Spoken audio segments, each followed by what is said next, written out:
Hello, everyone. I am here with Christine Matus, and we're here to talk about systems in every part of your life. Christine, thank you for joining me today. My pleasure. Awesome. So we've known each other for many years, and I know that you have been building the systems in your business for years and years, but I also know that has morphed over the years into your other parts of your life, some passion projects. So I want to just dive in and have you kind of start at the beginning. What were some of your first systems, policies, procedures, checklists you started putting in place as you started your law firm business and as you started to grow that business? I'll tell you, one of the most important policy, I think, and procedure we were creating was what is the definition of an emergency? Lots of times, we love to help our clients, and there are things that occur that may seem urgent, that may seem that they need that utmost care.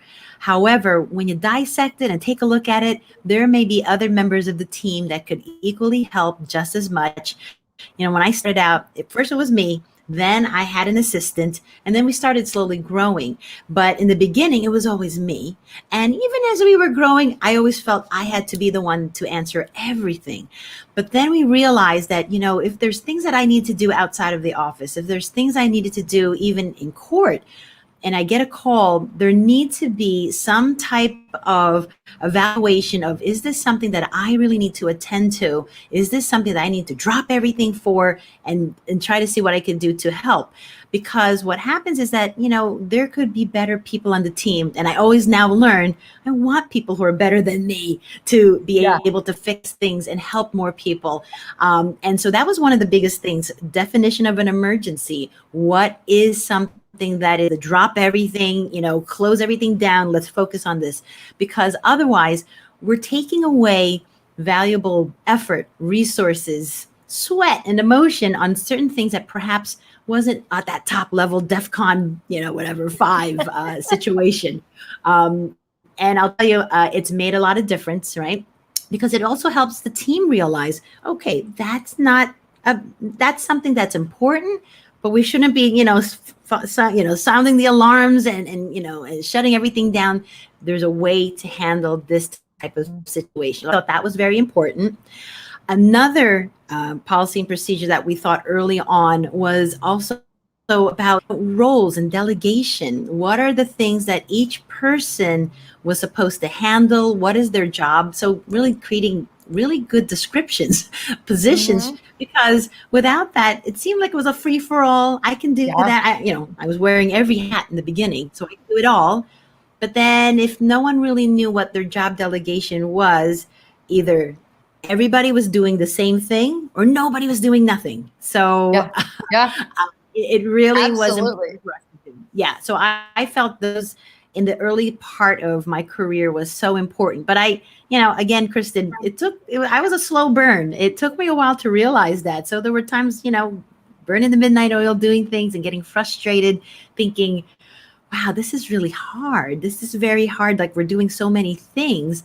And then realizing that, there's better ways to do things. There's better ways to utilize who we have and what we have. So, I think that was really important for me. And I keep stressing that to a lot of my colleagues and other people I work with, and not even lawyers. It's just at least having that definition, I think, is so important.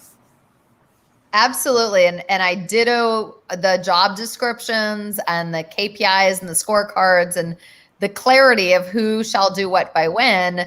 That's one of the things we push hard in for instance, our hiring and onboarding boot camp. Like, when you bring people on, be really clear on their job description and delegate and be clear on what you fully delegated to people versus what you just need their help on for a little bit as they acclimate, so that you, like you said, you know who's responsible, versus, everybody saying, oh, I thought that person did it, right? Right. Yes. But I'll let you know, you're right. Your scorecard. So, with the programs that we've been able to work with you and implement, when we are using those scorecards and giving everyone targets and ideas of what they should be working for and achieving, and myself too, Yeah. it actually shows so much more improvement, because I think people want to know the target. We want to know what's a good job. We want to know what's an exemplary job. We want to Yeah. know what's below average, what's, just getting by. But, it's so funny because before that, I always thought, I could contribute and let people, you're doing a good job, or like, okay, we can do better, but it's not clear. And then every day I would think they're probably thinking, am I doing a job? Well, she said that was good. But then the next day is kind of like medium. So that really helped eliminate a lot of wishy-washiness. So I'm very, very happy about that. I think that's something that I've seen in all your programs, that a really distinct path, a plan, checklists. I mean, that's really so important when you're trying to help so many people. You're trying to get things accomplished. You're trying to finish projects and get goals achieved. But without some unity, it's very, very challenging, Kristen. And we actually aren't able to hit our goals without them. We've really been able to hit a lot of our goals. Really, to be quite honest, in the last 6 months, it's really been amazing how much more families we've been able to help. It's a big deal. Well, now we've got a question in the comments that I'll post in a moment, but I want to just touch on something you just said.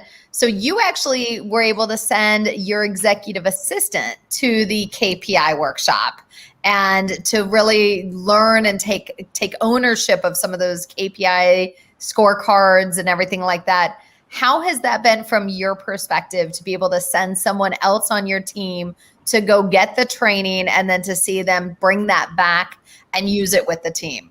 Well, I'll tell you, it was an eye-opener that I could do that. I used to think that every workshop, everything I've seen, I have to be the one to go, which, in the beginning, it's exciting. You want to learn. However, you're realizing that with all of those opportunities, it does take time, and not just time to be there, but time to digest the information, time to implement the information. And when it's one person looking at all these wonderful programs, it is very, very challenging. So when we were able to send my assistant to several of workshops that you have, gosh, that was so refreshing, because not only was I able to do other things to move our firm along and help more people, but I also got a fresh perspective from someone who's not a law. When I'm in my own industry, I'm also when I'm in my own industry, sometimes I'm stuck with my little, 4 squares of how things are and how things I've known. But when we have someone who's not a lawyer looking at it, boy, I get such great opinions. I get such a great perspective.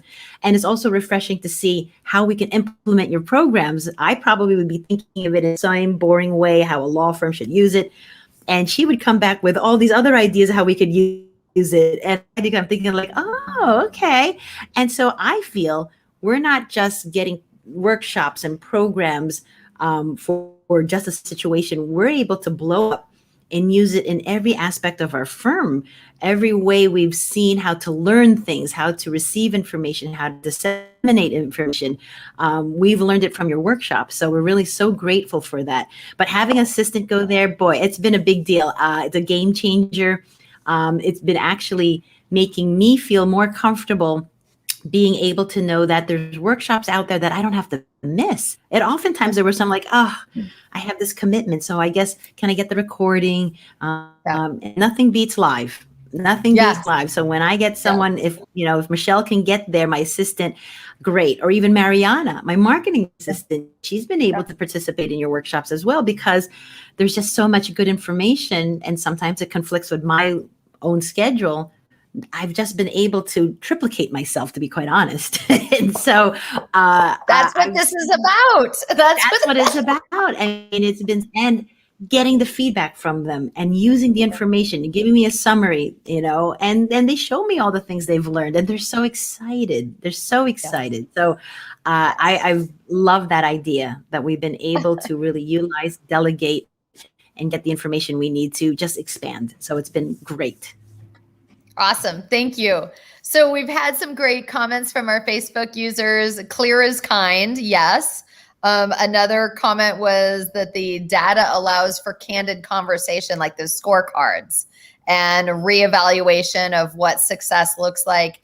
But one of the questions we had, Marcella asked, how often do you revisit those descriptions? You talked about those, the importance of those job descriptions. You have grown your business tremendously, grown the number of systems and procedures you've used, brought on new people, I know. How often are you going back and tweaking some of those descriptions as the roles change in your business? One more time, Kristen, what was that again? I'm sorry, the video kind of blipped out there. How often do you revisit the job descriptions as the roles change in the business? So we really try to look at this quarterly. So we have quarterly reviews. And so every quarter, as we're sitting with our team member, we want to see how they're doing and what are the things in their, how their position has evolved. A lot of times our positions do evolve where we realize we can be doing more or someone better to be doing a certain situation. So typically we really try not to change it too much, but every quarter we're sitting down with our team member as we do our evaluations and we take notes as to how great things have been going and how things can get better. And then we revisit and say, but you're right. That segment that we thought you should be handling, it's really better off with so-and-so. And we would take that person in. So I could see almost probably annually we're taking a look and changing things, but every quarter we're monitoring to see how they're evolving and how the job is changing, because it does change. And also when we see more things that this person can do, perhaps they've gotten into a groove and they've gotten a strong point. We've realized that they are really excellent with a certain situation, like with on face-to-face clients, they're great. Where we see another person that they are so good in the background. They are so good just to give us the background where they give us that real strong support work. Yeah. So I'm just so excited that we're able to evolve, really. I mean, when I look at how we first thought a receptionist would be, I really thought it was a very, and it is involved, answer the phones, make appointments, take messages. But then with your program, knowing that we could have a client happiness coordinator, and they don't necessarily have to be the same person, but that adds an element. Like that's another level that we were thinking like, wow, that person is our ambassador. They're the front line of receiving calls. And that first impression is a big deal. So we really need to step back, script how they say things, how they interact with clients. There are certain phrases that we actually promote. We really don't want clients to feel that they're rushed, that we're just there to take a message. We want them that warmth. We want them that we're really listening. You'll never get in our firm, hi, Matus Law Firm, please hold. Matus Law Firm, just like Ghostbusters, please hold. We're going to take the time. That's not the right way where we approach clients, But unfortunately, sometimes it happens in other businesses and you get that jarring effect. So that's something we don't want. But that was all part of being in your program and learning about interactions, that everything matters. It really does. There's no quick fixes here, but it does take time, but it does matter. An impression goes a long way. Yeah.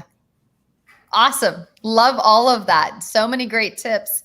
So share a little bit about how these systems and just building better, clearer processes has maybe evolved into your personal life. Absolutely. So, thinking in that orderly fashion, thinking about having a plan, thinking about having steps has been a big deal. So I'll give you an example. So many of you may know I have 2 children and my youngest born with Down syndrome. So because of that, there are certain things that is very particular, especially to her. And often I am probably taken away on business.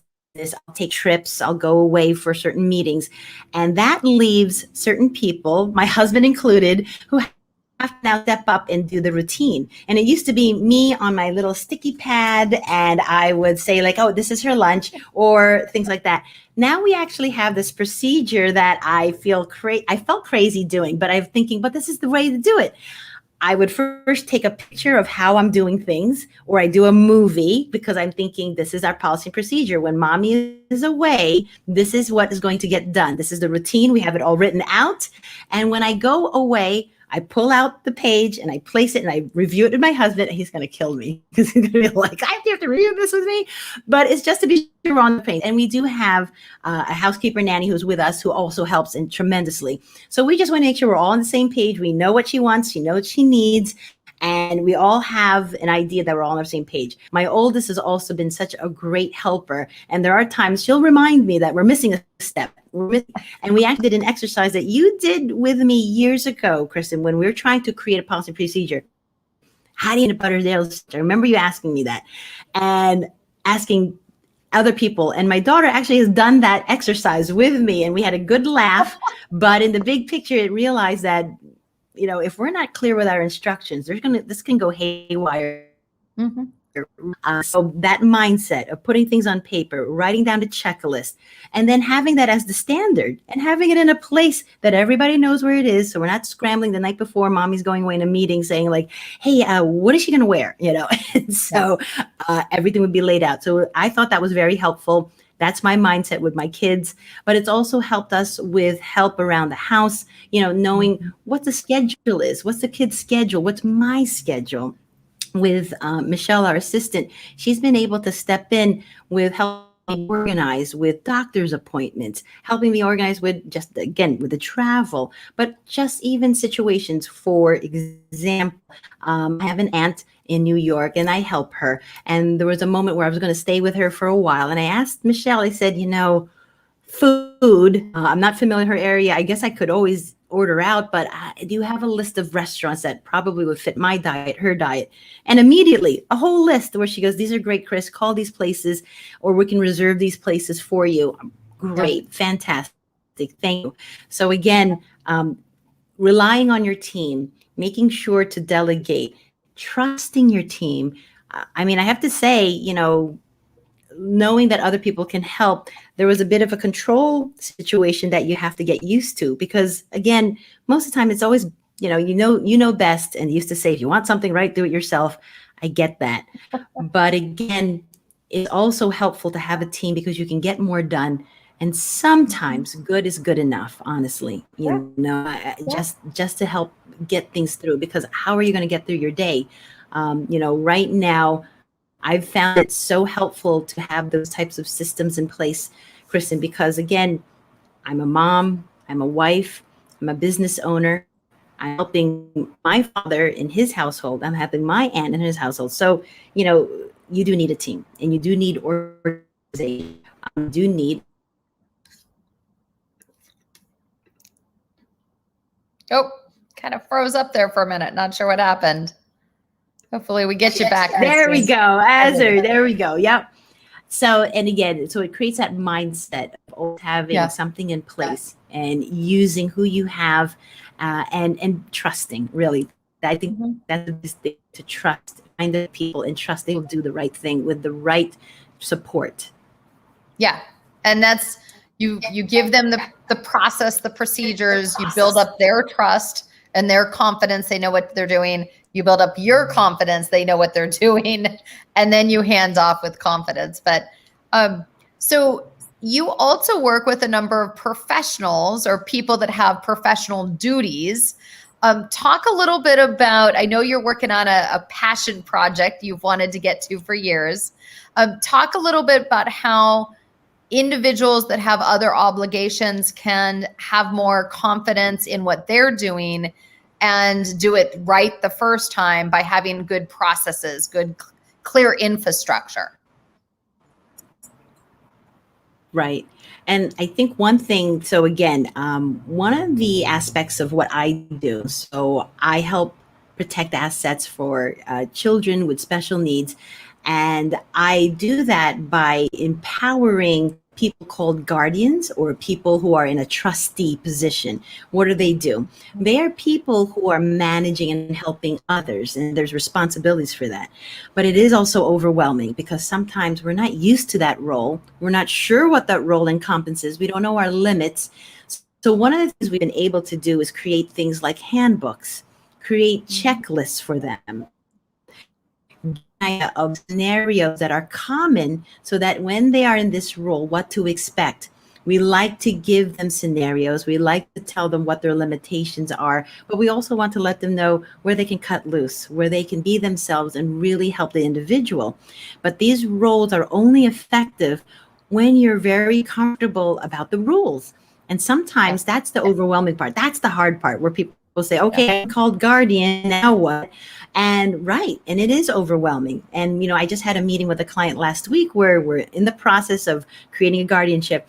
And I loved when they say, so Chris, I just want to make sure I understand what I'm getting into. And that is right, you do. And that is for any position, anything you do, whether or not we're doing professionally, familiarly, you want to know your limits because you don't want to cross any and violate anything. But it's particularly more important when you're a trustee, for example, or a guardian. There's certain things that are your responsibility and certain things that are not, and telling things that are not their responsibility, telling them what they're not responsible for, what they won't be liable for. I could see the weight, like, oh, great. That's not a problem for me. But then going in the other side saying, like, listen, be careful of this, because these are things that could be a problem. And what we really try to do in so many ways, Kristen, is, like I said, we try to make sure they understand it by either giving them things in writing, giving them things orally. We're working on a program where we could give them all of those ways to learn their limitations. So our trustees, I'll tell you, our trustees, that's a struggle because it's a big situation. It's a big responsibility helping a loved one. And they really need to be comfortable with the rules. But a lot of it is just, again, repetition, hearing me explain it and going over what is possible and what's not possible. Nothing's perfect. I have to say nothing is perfect. Sometimes there's disappointment when we explain what a trustee can do and can't. But that's just the rules of the game. We really have to just get comfortable with it. And there's ways that can work for families.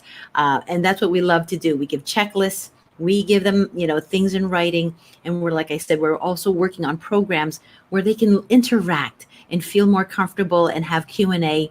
We love having programs that make people comfortable because that's really a big part of what makes anything work. Yeah. It doesn't do anyone any good that we get a program, say, for example, with you, and nobody uses it. Like it just sits there in our inbox, or it sits there, or it just sits there on the website or in the inbox, and we don't use it. So it's so important that we make sure that when we have a guardianship, when we have a trust, we're using it. We know how to use it, and we use it well. So I think it's been a big deal. It's been such a great way of using things to help our family think clearly, make them feel comfortable, make me feel comfortable with them, because, I'm an empath. So when they're anxious, I'm anxious. When they're upset, I'm upset, because we try to work it together. So it's a good thing. So, but I'm always grateful about how you've been able to structure and explain things to our group. And we've carried on that method to our families. Yay. I love that. So yes, and I think we all could use more clarity and more structure and more checklists, and it's great for guardians and trustees, but it's good for kids. It's good for ourselves. It reduces that mental energy. And so I am just thrilled with how often I see you in social media, in different elements, talking about helping educate clients, and you're using those processes. And it's just, I know that your team is just done amazing jobs without you these days, which makes it all the more sweeter. So thank you for getting on and sharing a little snippet of how you use systems in every part of your life. I think that people, the more you embrace it, the more joy you're going to bring back in your life. So it's a pleasure for me. Any final tips for somebody that's trying to get started building some of those systems? I think what I mentioned before, it doesn't have to be perfect, but you have to have something. And I've said that with clients a lot of times. We're building an estate plan. Sometimes we get hung up on certain details. And I've always said, I'd rather you have something than nothing. So it's just get started. We don't want to have analysis by paralysis and paralysis by analysis. We want to just get started. Once you get started, you'll start to feel better because your firm will work, your business will work so much better, so much faster, more efficient, and you'll have more confidence that you're moving in the right direction and doing what you need to be doing. Yeah, absolutely. Thank you. I love it. I love it. I love it. Thank you for joining us, Christine, and for all of your great tips and suggestions. I hope it impacts so many people. Just seeing these reality-based uses, I think, are just instrumental to helping people kind of take it to the next level themselves. So thank you for being willing to share. I know we've had a bunch of raving fans out there watching, and I'm sure there'll be more that will be giving us thumbs ups. So awesome. Thank you, Christine. Thank you. Have My pleasure. good and This was productive great. week. All right. Bye. Thank you. Thanks, Kristen.